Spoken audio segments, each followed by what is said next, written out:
وہ 17ویں ترمیم بھی پاس کروا لیتے ہیں. وہ اچھے کھانے کا اچھی باتیں کرتے ہیں. بالکل اسلام کے بارے میں بات ہو رہی تھی. ظاہر بات اسلام اس طرح کی کوئی آسان چیز نہیں اس طرح ہم نے سمجھ لیا.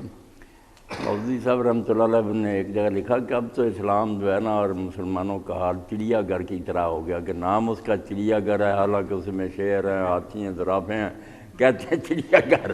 اسی طرح یہاں زانی ہیں، شرابی ہیں، ڈاکو ہیں، قاتل ہیں، دین سے باغی بھی ہیں، دین کو نہ ماننے والے بھی اندر سے جو کہتے ہیں سب جھوٹ ہے، مگر وہ سارے مسلم کہلاتے ہیں، رشتے ناتے ان کے ساتھ ہوتے ہیں، قبرستانوں میں ہم دفن کرتے ہیں.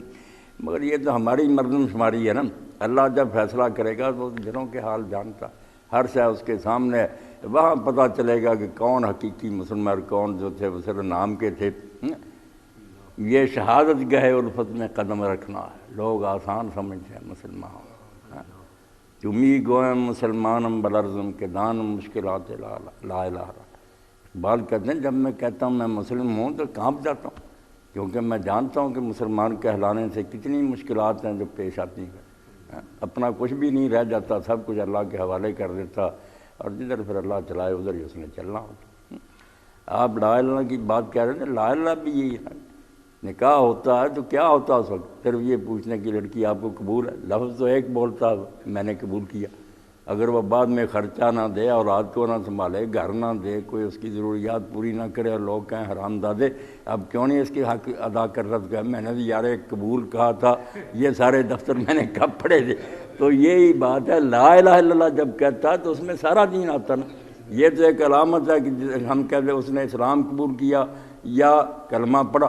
تو کلمہ پڑھا تو نشانی یہی ہے نا کہ میں نے آج سے اللہ کو اپنا حاکم مان لیا، اور حکم معلوم ہوں گے اللہ کے رسول محمد رسول اللہ صلی اللہ علیہ وسلم. بس یہ فیصلے دو کر لیتا ہے کہ آج بات چلے گی تو اللہ کی چلے گی، نہ میری مرضی نہ کسی اور کا میں خیال کروں گا، جو اللہ کہے گا کروں گا. اور اللہ کا حکم کہاں سے معلوم کروں گا؟ وہ اللہ کے آخری رسول محمد صلی اللہ علیہ وسلم ہے. بونی علیہ السلام علیہ السلام. ابن تیمیہ نے بہت پیاری بات ایک جگہ اسی پر ختم کر دیں کہ اسلام دو جڑوں پر کھڑا، دو جڑیں ہیں اس کی جس پر یہ پورا درخت. بونی علیہ السلام علیہ السلام. من خرج عن واحد منہما فلا دین لہ ولا اسلام. جو ان میں سے کسی ایک سے بھی نکل گیا، نہ اس کا دین نہ اسلام. الا نعبد اللہ وحدہ ولا نشرک بہ شیئا. ایک یہ کہ عبادت کریں گے تو صرف اللہ کی شریک نہیں کریں گے. ولا نعبد بما شرع. اور عبادت کریں گے اس طریقہ سے جو وہ خود مقرر کرے گا. لا بالبدع والحوادث. بدعتوں سے اور اپنی طرف سے نکالے ہوئے طریقوں سے نہیں کریں گے. یہ کہتے ہیں ھذا حقیقت قول لا الہ الا محمد رسول.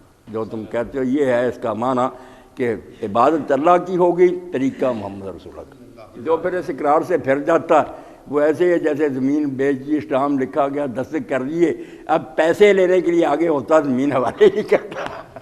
تو لا الہ کہا تو جنت ملے گی، بالکل اسلام لکھا گیا، مگر جو تو نے دینا کہ جان مال دے پھر